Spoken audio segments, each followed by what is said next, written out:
Good morning, Park Rose Middle School. I'm Daniel, and today is June 8th, and it is a day.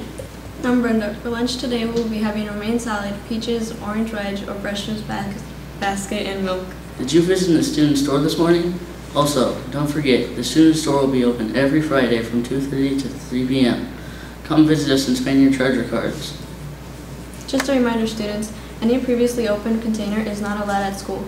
Please use the water fountains available or purchase juice and drinks at lunch in the cafeteria.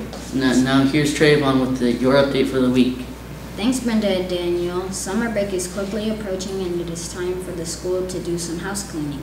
Per district policy, all medication must be picked up by a parent or guardian. By the last day of school, Thursday, June 11th, we cannot send the medication home with the student. Any medication left at school after 6/11 must be destroyed per district policy. We are asking you to make arrangements to pick up unused medication before the last day of school.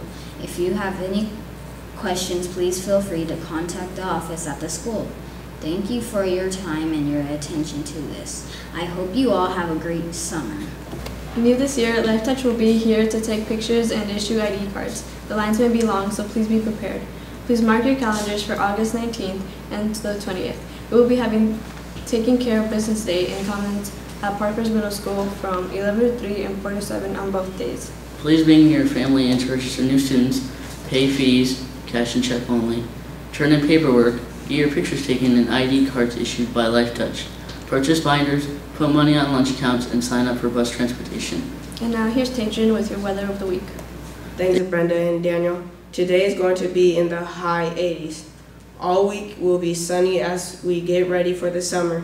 Back to you guys. Thanks, Tadrian. Be a rock star and charge up, Chargers.